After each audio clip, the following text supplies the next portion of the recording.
you and Philip as a representative of PACJA and our friend from PACJA, they were actively participated in planning and designing sessions together with the Azerbaijani National NGO Forum on different topics related to climate justice, South-South cooperation, North-South cooperation in different formats, like pre-sessions, off-site events. Also, we had a pavilion at the Green Zone during the COP29, so we had the sessions there as well.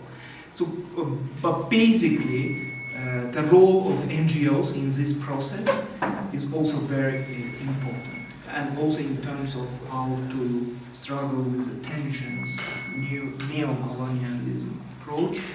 And as a country, Azerbaijan was very active during its presidency at the have you ever heard about non-aligned movement? It's the second biggest movement actually after the UN, because it includes more than 130 countries. And actually this idea of the Global South initiatives of Azerbaijan came from the non-aligned movement. And if we talk about the climate related issues, it started from the, as I said, COP29, when the COP29 NGO coalition was built, and now it's transforming into the Global South NGO platform. Next year we will have a General Assembly, and almost I was told that all African countries participate in the summer school, and majority of your countries are represented in this Global South NGO platform. So the main mission of the platform is to make sure that the voices of the local communities in each respective countries are heard. And we use many platforms for that, many tribunes for that.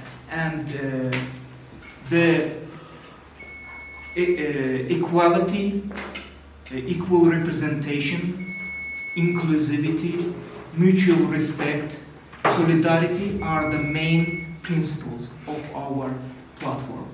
And I'm thankful to PACJA for being very active in this platform as well, and for inviting me to Ethiopia and hosting me, and I really appreciate to use this opportunity to promote our principles as well. So, and another issue which also raised is the neo-colonial approach. And we as an NGOs in Azerbaijan, National NGO Forum, use many platforms to struggle with this tension. As you know, neo-colonialism is mainly consists from three approaches, like economic presence, political presence, and military presence. In terms of current situation, we see that many countries still has, like in colonial period, economic investment. Philip wonderfully actually described the economic interest in his speech, and also political interest. In terms of military presence, we see that many countries are leaving day by day the African countries, I mean in African context. And we see that many, I don't want to name countries, but it's obvious which countries losing their presence and which countries increasing. And why Azerbaijan? Azerbaijan is also suffered from colonial approach. Actually, Azerbaijan was under the Soviet Empire, as you know from the history. Azerbaijan was occupied by Russian forces when they built this big Soviet Union. and almost 70 years we were under the rule of Russia as a part of the republics of the Soviet Union. But we got independence in 91.